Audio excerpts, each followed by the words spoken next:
We just landed in Belfast, awaiting the Queen's arrival later on today.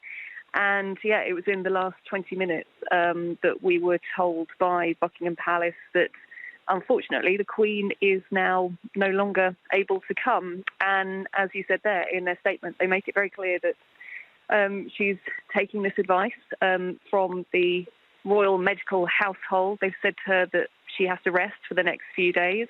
We're also being told, though, that she is in good spirits. But in many ways, it's probably not surprising that they've told her to take a rest, because the last couple of weeks have been incredibly busy when you consider that she is 95 years old. Yes, she has all of the best possible help around her and she lives a very privileged life. But for 95 years old, she has been undergoing a very busy work schedule. So just last night, we saw her at the Global Investment Summit reception that was being hosted at Windsor Castle. Actually, she seemed in fantastic spirits.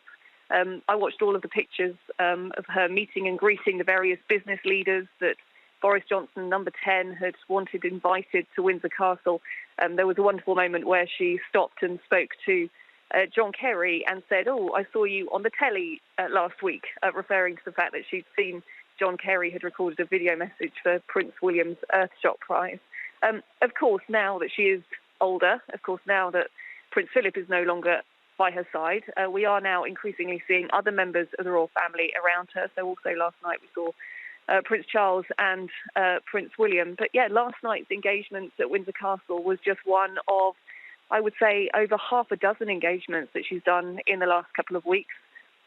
She's returned from Scotland, where she spent her summer holidays in Balmoral, of course, up in Scotland before she flew back down to England.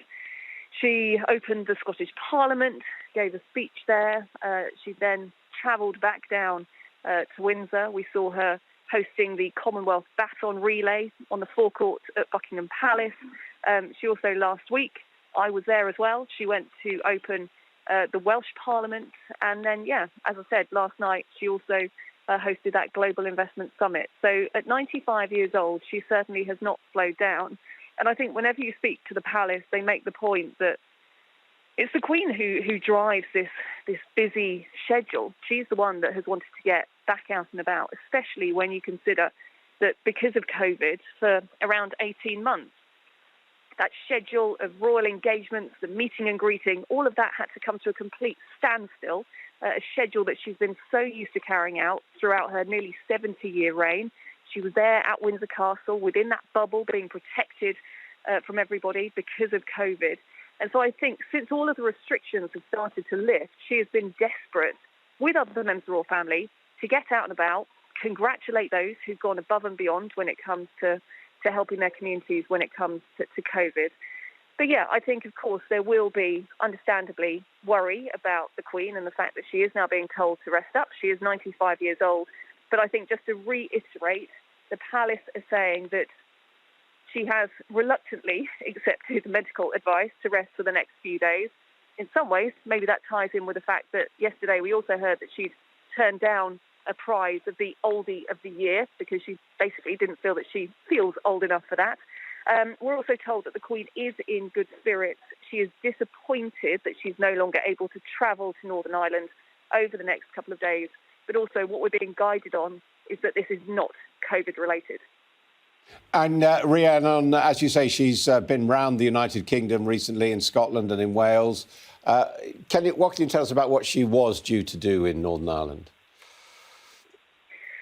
So we understand that this afternoon she was due to visit Hillsborough Castle. Hillsborough recently has been given the honour of being renamed Royal Hillsborough. So she was due to mark that and congratulate those who've been part of that important campaign to make that happen. Also, as we saw in Wales and in Scotland, she was due to meet up with some COVID heroes. As I said, it's been a really important point for her that she gets around the country, gets out and about, and sends other members of the royal family out and about to congratulate everyone who's really gone above and beyond when it comes to working throughout the pandemic. Also, there were reports that she was due to attend a very important important church ceremony, which is due to take place tomorrow, recognising the centenary of Northern Ireland. The palace were not commenting on that, but because the President of Ireland, Michael D. Higgins, last month has said that he wouldn't be attending that service, there has been a great deal of chatter over here about whether or not the Queen would attend. But yeah, as we now know, under medical advice, the Queen has been told that she cannot come to Northern Ireland. And yeah, the doctors around her clearly have said you've had a busy couple of weeks.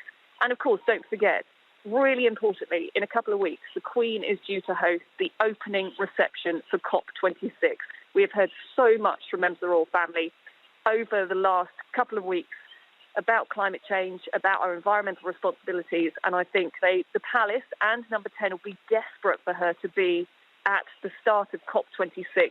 The royal family, in a way, the ultimate welcoming party, really helping to set that tone ahead of some difficult discussions ahead up in Glasgow, but certainly welcoming the delegates and making them feel welcome here in the UK.